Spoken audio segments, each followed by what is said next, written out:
বাঘটার সামনে নীল আলোর মতো জ্বলে ওঠে। তারপর প্রকট হয় ওই দানবাকৃতি গোভূত। অনেককাল আগেকার কথা, সুন্দরবনের একদম শেষ প্রান্তে মধুবনীপুর নামে এক গ্রাম ছিল। সেই গ্রামের মানুষেরা জঙ্গলে কাঠ কেটে নদীতে মাছ ধরে খুব কষ্টে জীবন কাটাতো। সেই গ্রামেই থাকতো গদাই জেলে। যখনই সে মাছ ধরতে যেত তার গরুর টুকটুকিকে সঙ্গে নিয়ে যেত। এমনই একদিন মাছ ধরার সময় খুব জোরে ঝড় ওঠে। ওহ, এই অসময়ে কি জোরে ঝড় উঠল রে বাবা। দাঁড়া টুকটুকি, আর একবার জালটা ফেলি, যা মাছ উঠবে তাই নিয়েই বাড়ি ফিরে যাব। দাঁড়া দাঁড়া।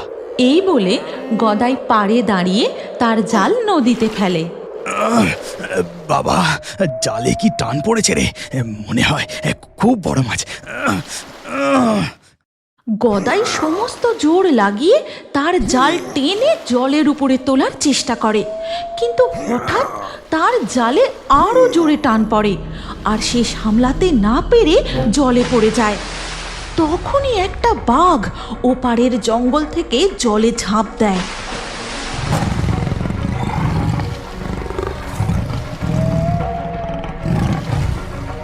টুকটুকি পালা, বাঘ তুই এখান থেকে পালা। টুকটুকি টুকটুকি পালা, বাঘ। বাঘটা সাঁতার কেটে গদাইয়ের দিকে দ্রুত আসতে থাকে। তখনই তার গরু নদীর পাড় থেকে গলার দড়িটা গদাইয়ের দিকে ছুঁড়ে দেয়। তারপর সে গদাইকে টেনে পাড়ে তুলে আনে। তখন বাঘ প্রায় নদীর এপারে। গদাই ও তার গরু দৌড়তে শুরু করে। পালা টুকটুকি, আমাদের পিছনে বাঘ, পালা, তুই থামিস না। বাঘ, বাঘ। আকাশ ফাটানো বজ্রের মতো গর্জন করে বাঘ গদাই আর তার গরুকে তাড়া করে। তারপর সে এক লাফ দিয়ে গরুটার পায়ে কামড় বসায়। ছেড়ে দে, ছেড়ে দে আমার টুকটুকিকে, ছেড়ে দে বলছি, ছেড়ে দে। গদাই প্রাণপণে তার গরুর দড়ি ধরে টানতে থাকে। ঠিক তখনই শুরু হয় প্রবল বৃষ্টি। জোরে জোরে বাজ পড়তে থাকে। হঠাৎই হুড়মুড়িয়ে একটা ডাল ভেঙে বাঘটার উপর পড়ে। বাঘটার কামড় আলগা হতেই গদাই সেই সুযোগে তার টুকটুকিকে টেনে নিয়ে কোনো রকমে দৌড়তে দৌড়তে গ্রামে ঢুকে তারা বাড়ি পৌঁছায়। কি গো, কি হয়েছে তোমার? অত হাঁপাচ্ছ কেন? হে কি, টুকটুকির গা থেকে এত রক্ত পড়ছে! এই যে বাঘের কামড়! ওই বাজটা গাছের ডালে না পড়লে সব শেষ হয়ে যেত মালিনী, সব শেষ হয়ে যেত। এই যে বনবিবির কৃপা গো! হে বনবিবি, তুমি আমার স্বামীকে গরুকে রক্ষা করেছো। তোমার চরণে শত কোটি প্রণাম দেবী, শত কোটি প্রণাম। এরপর বৃষ্টিও থেমে যায়। ওদিকে তখন জঙ্গলের মাটিতে যে 2-4 ফোঁটা গরুটার রক্ত ঝরে পড়েছিল, বাঘটা দাঁড়িয়ে বেশ কয়েকবার গন্ধটা শুঁকে জঙ্গলের গভীরে মিলিয়ে যায়। শোনো গো মালিনী, তুমি টুকটুকির ক্ষতস্থানে ভালো করে প্রলেপ লাগিয়ে দাও। আজ ও আমাকে জল থেকে টেনে না তুললে হয়তো আমি নিজেই। চুপ করো তুমি, চুপ করো, এমন কথা মুখেও এনো না। চিন্তা করিস না ননি, তোর মায়ের কিচ্ছু হয়নি। আমি আছি তো, তোর মা আবার তাড়াতাড়ি সুস্থ হয়ে উঠবে।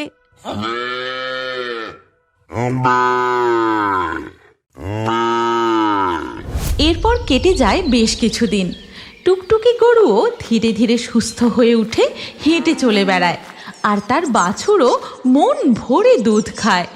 ঠিক তখনই হাঁপাতে হাঁপাতে রহিম ছুটে আসে।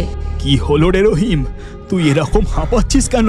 গদাই, আমি আমার গরুটাকে বাঁচাতে পারলাম না রে, তাকে যে আমার সামনে বাঘে টেনে নিয়ে গেল। হায় হায় হায়। শান্ত হও রহিম ভাই, শান্ত হও। এরপর থেকে সেই গ্রামে বাঘ ঢুকে একের পর এক গরু শিকার করতে থাকে। কখনো মাঠে ঘাস খেতে থাকা গরুদের টেনে নিয়ে যায়, বা কখনো রাতের অন্ধকারে গোয়াল থেকে। এক সন্ধ্যায় চায়ের দোকানে মন্টু চা খেতে খেতে চাওয়ালা গোপাল খুঁড়োকে বলে, জানো গোপাল খুড়ো, গ্রামের গরুগুলোকে ওই একটা বাঘই শিকার করছে। তার নাকি পিঠে একটা লম্বা কাটা দাগও আছে। বলিস কি রে? এই বাগদার কথা তো আগে কখনো শুনিনি। আমি আমার ঠাকুরদার মুখে শুনেছিলাম সুন্দরবনের জঙ্গলে একটাই এক চোখকানা বাঘ ছিল, সে এখন আর নেই। হ্যাঁ গো গোপাল খুড়ো, গাঁয়ের তো সবাই তাই বলা বলি করছে। এই বাঘটার পিঠে ওই কাটা লম্বা দাগটা নাকি আগে ছিল না, কোনো দুর্যোগের কবলে পড়ে হয়তো হয়েছে। চায়ের দোকানে বসে মন্টুর কথা শুনে গদাই বুঝতে পারে যে ও আর অন্য কেউ না, সেদিনের ওই বাঘটা যার উপর ডাল ভেঙে পড়েছিল। গদাই কিছু বলে না, সে চায়ের দাম মিটিয়ে চলে যায়। এর পরের দিন সকালে মালিনী, চল টুকটুকি, কতদিন তুই বাড়ির বাইরে যাসনি, মাঠের ঘাস খাসনি, ঘরে উনুন জ্বালানোর কাঠও নেই। আমি জঙ্গল থেকে কাঠ কুড়োবো আর তুই ততক্ষণ ঘুরে ঘুরে ঘাস খাবি, চল আমার সাথে। এই বলে মালিনী তাদের টুকটুকি গরুকে নিয়ে জঙ্গলের দিকে যায়। তারপর তাকে এক জায়গায় ঘাস খেতে দিয়ে মালিনী জঙ্গলের একটু ভেতরে গিয়ে কাঠ কুড়োতে থাকে। ঠিক তখনই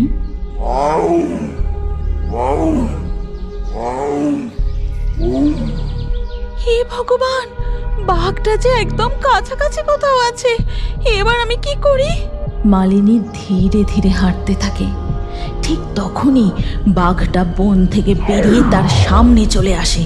মালিনী ভয়ে চিৎকার করে ওঠে, বাঘ, বাঘ, বাঁচাও, বাঘ! বাঘটা ধীরে ধীরে মালিনীর দিকে এগোতে থাকে। যেই না সে ঝাঁপিয়ে পড়তে যাবে, ঠিক সেই সময় টুকটুকি গরু বাঘটাকে তার শিং দিয়ে জোরে ধাক্কা মারে। টুকটুকি, তুই এখানে কেন এলি? তুই পালা টুকটুকি, তুই পালা! এই কথা বলে মালিনী অজ্ঞান হয়ে মাটিতে পড়ে যায়।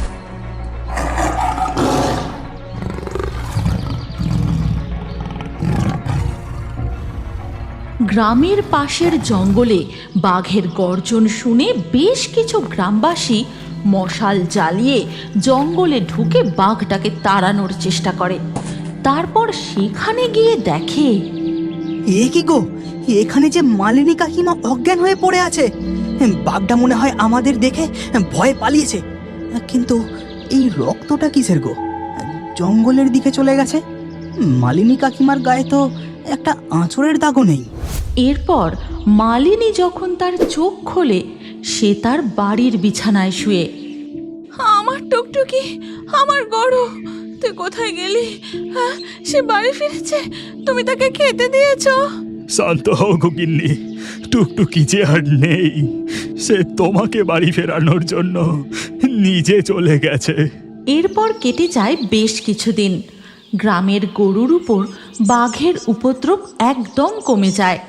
এমনটা তো হবার কথা নয়, বাগদা নিশ্চয় কিছুতে ভয় পেয়েছে। হ্যাঁ কাকা, তুমি একদম ঠিক ধরেছ। গত পরশু দিনকার কথা, আমার গরুগুলো নদীর জলে নেমে মজা করে চান করছিল। আমি দূরে একটা গাছের নিচে বসেছিলাম। এমন সময় বাঘটা নদীতে গরু দেখে জলে ঝাঁপিয়ে দ্রুত আসতে থাকে। গরুগুলো পালাতে না পেরে ভয় ডাকাডাকি শুরু করে। ঠিক তখনই জঙ্গলের ভিতর থেকে এক কালো মিশমিশে দানবের মতো গোভূত বেরিয়ে আসে। গরু দুটো জল থেকে উঠে নির্ভয়ে কালো দানবটার পিছনে দাঁড়িয়ে থাকে। বাঘটা ভয়ে জল থেকে পাড়ে না উঠে সে যেদিক থেকে এসেছিল আবার পালিয়ে যায়। আবার কেমন জন্তু এলো যে গরুদের রক্ষা করে? হ্যাঁ গো কাকা, আমি নিচের চোখে দেখেছি। এরপর রাতে গোপাল খুড়ো তার দোকান বন্ধ করে বাড়ি ফেরার সময় দেখে একটা বাঘ চুপিসারে বলাইদের গোয়ালের দিকে এগোচ্ছে। ঠিক তখনই বাঘটার সামনে নীল আলোর মতো জ্বলে ওঠে। তারপর প্রকট হয় ওই দানবাকৃতি গোভূত। গোভূতটা বাঘটার দিকে এগোতেই বাঘটা ভয়ে দৌড়ে জঙ্গলের দিকে চলে যায়। মন্টু একদম ঠিক কথা বলেছিল। ওই গোপুত্রটা গ্রামের গরুগুলোকে রক্ষা করছে। এরপর থেকে আর কোনোদিনও মধুবনী গ্রামের আশেপাশে বাঘ দেখা যায়নি। গ্রামের গরুগুলো নিশ্চিন্তে মাঠে ঘুরে ঘুরে ঘাস খায় আর নদীর জলে মন ভরে স্নান করে।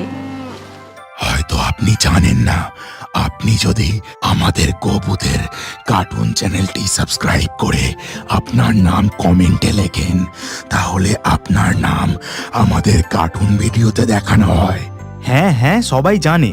এবার তুই চুপ কর, আমাকে নামগুলো বলতে দে। আজকের লাকি ড্রয়ে জেতার নাম